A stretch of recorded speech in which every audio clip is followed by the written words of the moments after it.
Hi Capricorn, welcome to your reading. तो welcome to your love reading for this week. तो देखते हैं इस वीक आपकी लव सिचुएशन में क्या होगा। Moon, there is a psychic connection between you and your person, telepathy, spiritual connection चल रहा है यहाँ पर। 9 of wands, 5 of wands. Okay, तो आप दोनों ने यहाँ पर बहुत ज़्यादा फाइट करा है, या एटलीस्ट एक पर्सन ने यहाँ पर बहुत ज़्यादा फाइट करा है दूसरे के लिए।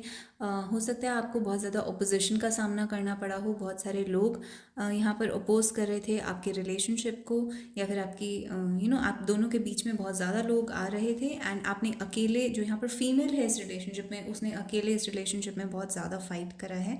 बहुत स्ट्रॉन्ग यहाँ पर अट्रैक्शन दिख रहा है दो लोगों के बीच में। Page of coins and messages exchange हुए हैं और होने वाले हैं इन द फ्यूचर। तो मैसेजेस, गिफ्ट और छोटी छोटी चीज़ें एक्सचेंज होने वाली हैं। समटाइम्स गिफ्ट की जगह it's something as small as a cup of coffee. तो कुछ बहुत छोटा सा यहाँ पर होता है कि जैसे आपके पर्सन अपना लव शो करने के लिए आपको एक जेस्चर दिखाते हैं, कुछ करते हैं आपके लिए, तो वैसा आपके पर्सन करने वाले हैं। और यहाँ पे क्लियरली दिख रहा है कि आपके पर्सन ये नोटिस करते हैं कि आपने बहुत ज़्यादा फाइट करी है इस रिलेशनशिप के लिए, उस पर्सन के लिए। एंड डेविल, आपको बहुत ज़्यादा नेगेटिव एनर्जीज से डील करना पड़ा है इस रिलेशनशिप में। अब devil at the same time, आपके पर्सन के अंदर कोई नेगेटिविटी हो सकती है, जैसे कि आपके person may be they have an addiction ज़रूरी नहीं है कि सिर्फ अल्कोहल का हो, कभी कभी एडिक्शन और चीज़ों का भी होता है, जैसे कि money is also an addiction, greed is an addiction. तो यहाँ पर किसी भी टाइप का नेगेटिविटी है, तो आपने बहुत ज़्यादा नेगेटिविटी फेस करी है to be with this person. और आपके पर्सन इस चीज़ को देखते हैं, एक्नॉलेज करते हैं, और वो आपको बेसिकली एक अपना लव शो करना चाहते हैं, जेस्चर करना चाहते हैं towards you, some kind of they want to do something for you. तो ये आपकी ओवरऑल सिचुएशन आई है। आप कुछ और कार्ड्स निकाल लेते हैं यहाँ पर टू एक्सप्लेन टू मी इस वीक आपकी लाइफ में क्या होने वाला है। तो इंसैनिटी, मून के साथ इंसैनिटी का कार्ड आया है। अजीब इसलिए है क्योंकि दोनों ही कार्ड जो हैं होते हैं वो इंसैनिटी को दिखाते हैं। Mental problems, emotional problems, psychological problems. यानी कि ज़रूरी नहीं है कि यहाँ पे सिर्फ मेंटल प्रॉब्लम्स हों, बट डिप्रेशन, एंग्जाइटी, पैनिक, एक दूसरे को बहुत ज़्यादा मिस करना, या फिर आप एक दूसरे के अंदर ट्रिगर कर देना। आपके पर्सन आपको बहुत ट्रिगर कर देते हैं, या आप अपने पर्सन के अंदर सबकॉन्शियस चीज़ों को ट्रिगर कर देते हैं। उन्हें बहुत ज़्यादा फील होता है जितना वो किसी और के लिए कुछ भी फील नहीं करते हैं। May be there a cold person, पर आप जब आपकी बात आती है, आपके पर्सन कुछ ज़्यादा ही फील करते हैं, और ये चीज़ उन्हें अनकम्फर्टेबल फील करवा रही है कि वो इतना ज़्यादा क्यों फील कर रहे हैं। दूसरा कार्ड आपके लिए आया है माउंटेन का, यानी आप दोनों के बीच में माउंटेन है एक टाइप का। Oppressive tradition and unbearable demand. तो आप दोनों के बीच में हो सकता है ऐसे ट्रेडिशन, रूल्स, कस्टम्स, या रिलीजन, या कोई कास्ट, इस टाइप का प्रॉब्लम है, या पेरेंट्स नहीं मान रहे हैं, या फिर कोई इस टाइप का प्रॉब्लम है जो सोसाइटी नहीं अग्री करेगी जिस चीज़ के लिए। तो ऐसा प्रॉब्लम आपके रिलेशनशिप में हो सकता है, जहाँ पर tradition, rules, regulations, custom, society, ये सब आपकी रिलेशनशिप को ख़राब कर रहे हैं। माउंटेन, यानी कि दो लोगों के बीच में एक माउंटेन खड़ा हुआ है, और यहाँ पर एक इंसान दूसरे से एक अनबियरेबल डिमांड कर रहा है, एक ऐसी डिमांड कर रहा है जो कि देना बहुत मुश्किल है या इम्पॉसिबल है। तो एक इंसान जो दूसरे से डिमांड कर रहा है यहाँ पर ना, वो बहुत ज़्यादा इम्पॉसिबल है डिलीवर करना, रिंग एंड कमिटमेंट।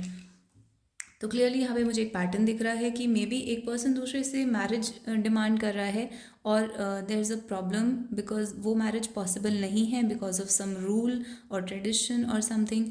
एंड यहाँ पर इस वजह से एक टाइप की ये प्रॉब्लम आ रही है रिलेशनशिप की।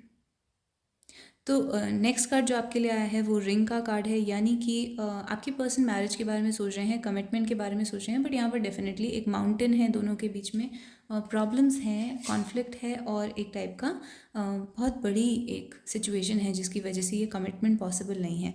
तो टावर का कार्ड आया है, क्राइम का। टावर का कार्ड आता है जब इंसान बहुत ही बंधा हुआ फील करता है, और दिस फील्स लाइक इम्प्रिजनमेंट, यानी कि वो ऐसा फील करें जैसे कि वो जेल में बंद हैं, रिस्ट्रिक्टेड हैं, कोई अपने हिसाब से स्टेप नहीं ले सकते। तो आपके पर्सन जो है वो यहाँ पर एक ऐसी सिचुएशन में है जहाँ पर वो चाह कर भी आपकी तरफ कोई स्टेप नहीं ले सकते हैं।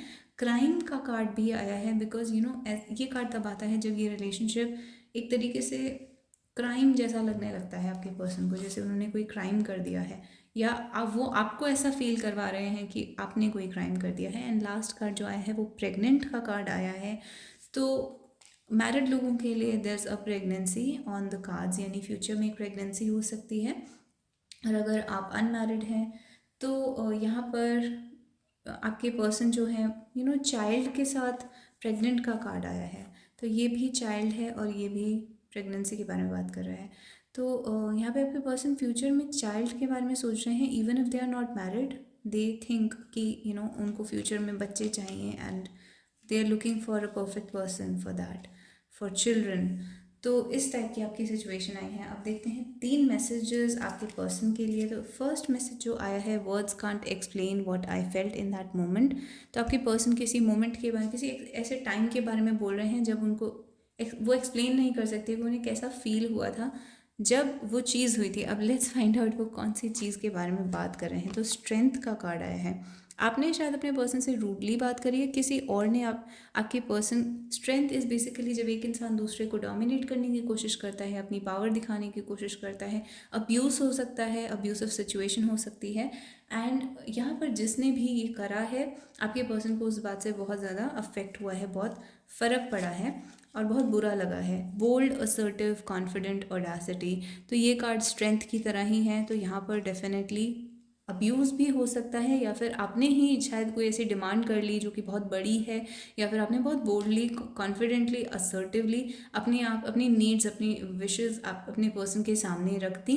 एंड इवन दो आपके पर्सन को हो सकता है वो चीज़ अच्छी लगी हो, specially if you are demanding for marriage, तो आपके पर्सन को वो चीज़ अच्छी लगी, but they were also surprised कि आपने इतना कॉन्फिडेंटली बोला अपने पर्सन को। And the third thing that we have for you is conflict. तो external circumstances affect this situation, यानी कि आप दोनों के बीच में प्रॉब्लम नहीं है, प्रॉब्लम बाहर की सिचुएशन की वजह से है, बाहर के सर्कमस्टांसेस की वजह से ये रिलेशनशिप डिफ़िकल्ट हुआ है और कॉन्फ्लिक्ट हुआ है यहाँ पर। तो आप दोनों के बीच में कोई प्रॉब्लम नहीं है, प्रॉब्लम बाहर के सिचुएशंस में है। तो this is the situation between the 2 of you Capricorns.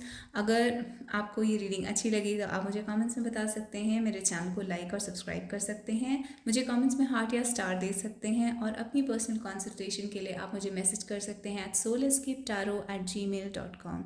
and I'll see you guys in the next video. Bye bye.